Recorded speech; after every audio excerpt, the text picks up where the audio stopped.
सैयदना उस्मान गनी रज़ी अल्लाह ताला 17 ज़िलहिज्जा आपका यौम विसाल है। देखिए आप कब्र पे बैठ के इतना रोते थे कि आपके आंसुओं से आपकी दाढ़ी मुबारक तर हो जाया करती थी। दो नूरों वाली सरकार है जिनको हुजूर नबी अलैहिस्सलाम ने अपनी दो साहबजादियां अता फरमाई और कहा दो ही थी, अगर ज्यादा होती तो एक के करके उस्मान के निकाह में दे देता। इतनी शानों वाले सहाबी, ये वो सहाबी हैं जिन्होंने नबी अलैहिस्सलाम से जन्नत खरीदी बाकायदा। ये वो शानों वाले सहाबी, अगर कोई मामला होता तो महबूब अलैहिस्सलाम हजरत उस्मान के पास भेजा करते थे, जाओ उस्मान के पास। और फिर बाद में सिद्दीक़ अकबर रज़ी अल्लाह ताला अन्हु, हजरत उमर फारूक का भी यही मामूल रहा। अगर कोई मामला होता ना, फरमाया करते थे जाओ उस्मान के पास। हजरत इतने सखी थे, हजरत इतने करीम थे हजरत उस्मान गनी रज़ी अल्लाह ताला। लिखा है कि वो जनाब सिद्दीक़ अकबर रज़ी अल्लाह ताला अन्हु के दौर खिलाफत की इब्तिदा थी। बिल्कुल आप बाहर बैठे हुए थे, हजरत एक शख्स आया और आके ना सलाम अर्ज करने के बाद अर्ज करता है, हजरत आप अमीर भी हैं और अमीर भी हैं। पहले अमीर से मुराद क्या, मुसलमानों के अमीर है, और दूसरे अमीर से मुराद आप दिल के भी अमीर हैं। बाज़ दफ़ा लोग अमीर तो होते हैं, दिल के अमीर नहीं होते हैं। हमेशा हजरत अल्लाह से दुआ करना, या अल्लाह माल भी देना, फिर उसको खर्च करने की तौफीक भी देना।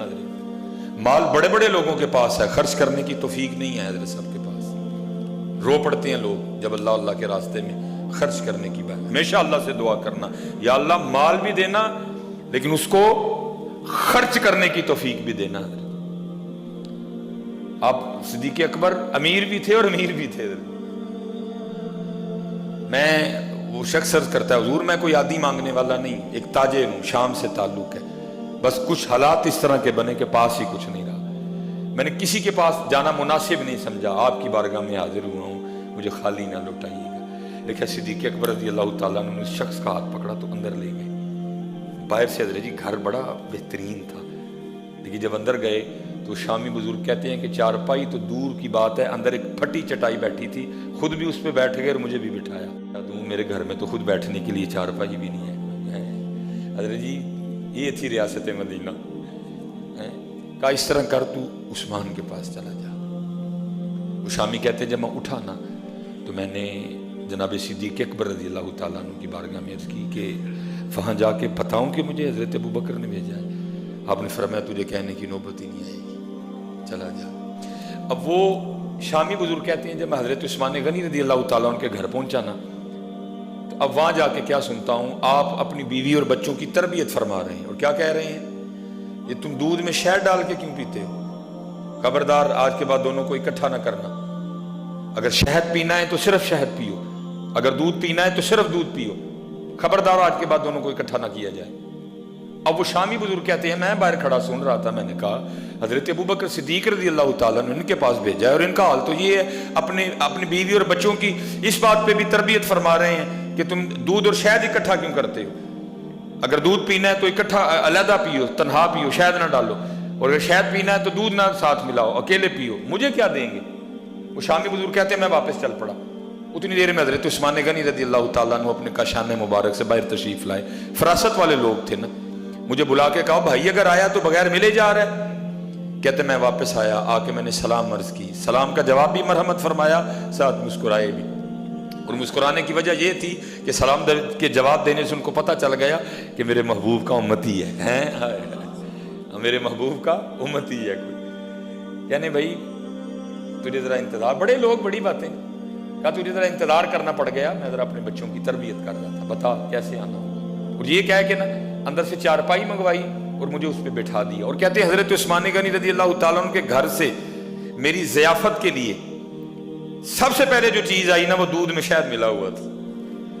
कहते उसके बाद जो आया वो खजूरों का हलवा आया, मुझे खिला के पिला के फिर पूछते हैं भाई कैसे आना हुआ?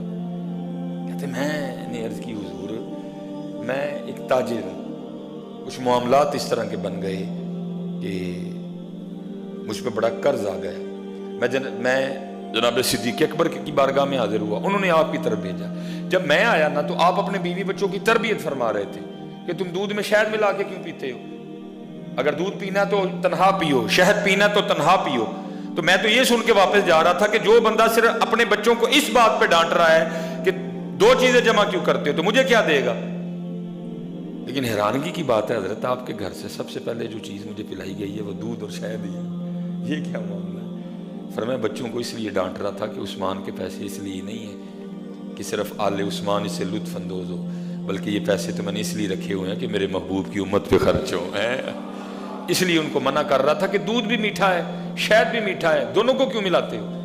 اگر دودھ پینا تو تنہا پیو، شہد پینا تو تنہا پیو۔ عثمان کے پیسے اس لیے نہیں ہیں کہ صرف عثمان کی اولاد اس سے لطف اندوز ہو، بلکہ یہ پیسے تو اس لیے ہیں میرے اللہ کی مخلوق پہ خرچ ہوں، میرے محبوب کی امت پہ خرچ ہوں حضرت، اس لیے ان کو کہہ رہا تھا۔